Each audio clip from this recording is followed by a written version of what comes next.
Welcome to Uma's vlog. Tea கடையெல்லாம் போடுற மாதிரி முறுமுறுன்னு வெங்காய வடை எப்படி செய்யலாம் பார்க்கலாம். அதுக்கு வந்து 4 வெங்காயத்தை வந்து கட் பண்ணி இப்படி வச்சுருக்கேன். இது ஒரு பாத்திரத்துக்கு மாற்றிக்கிறேன்.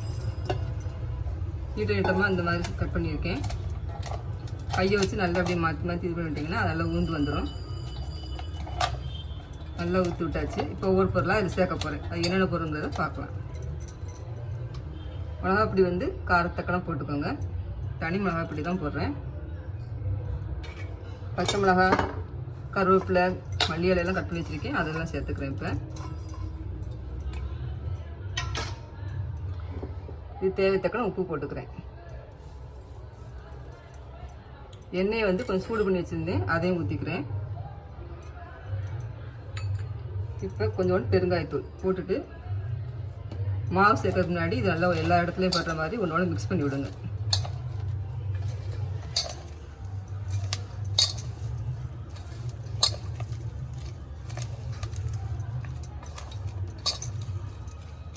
தண்ணியெல்லாம் சேர்க்க வேண்டாம். நல்லா பிணைஞ்சு விட்டுட்டு அது ஒவ்வொரு மாவாக இப்போ சேர்க்க போகிறோம். இப்போ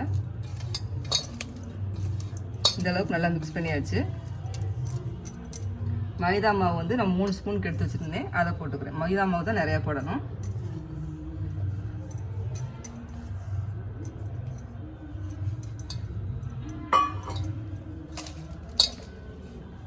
அதுக்கடுத்து 2 ஸ்பூன் வந்து பச்சரிசி மாவு போடுறேன். கொஞ்சம் ஒவ்வொரு ஸ்பூன் நிறையாவே போடுங்க.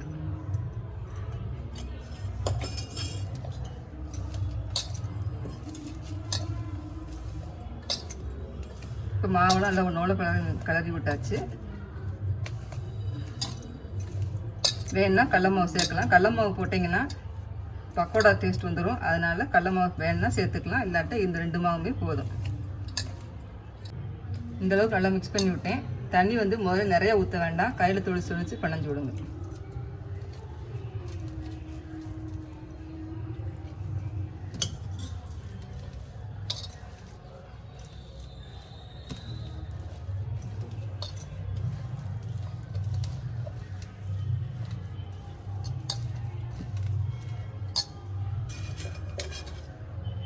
இப்போ மாவு எனக்கு கொஞ்சம் தேவைப்படுது. அதனால் நான் பச்சரிசி மாவு 1 ஸ்பூன் சேர்த்துக்கிறேன்.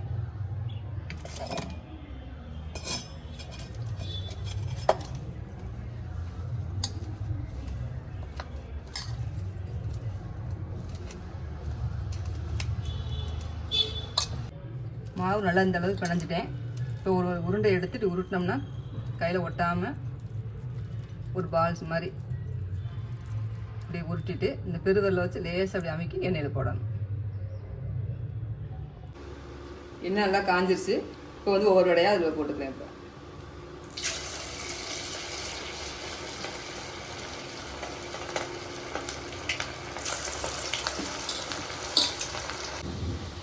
வெங்காயம் சீக்கிரம் வெந்துடும். அதனால் அடுப்பு வந்து குறைச்சி வச்சு வேக வைங்க.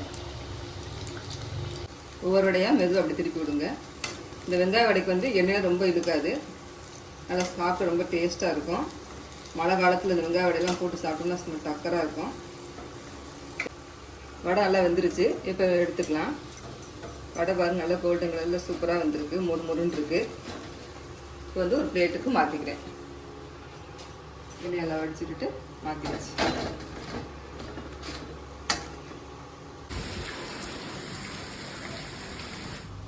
இன்றைக்கி எங்கள் ஊரில் மழை பெஞ்சிச்சு. பிள்ளைங்களாம் வீட்டில் இருந்தாங்க. ஏதாவது சூடாக சாப்பிடணுமா, ஏதாவது செஞ்சு கொடுங்க அப்படின்னு டீஸ் அப்படின்னு தெரிஞ்சினாங்க. உடனே வீட்டில் வந்து வெங்காயம் இருந்துச்சு. நான் டக்குன்னு நறுக்கி மாவெல்லாம் போட்டு வெங்காயம் விட சூடாக பிள்ளைகள் போட்டு சாப்பிட்டு சூப்பராக இருக்குனாங்க. நீங்களும் செஞ்சு பார்த்துட்டு எப்படின்னு கமெண்ட் பண்ணுங்கள்.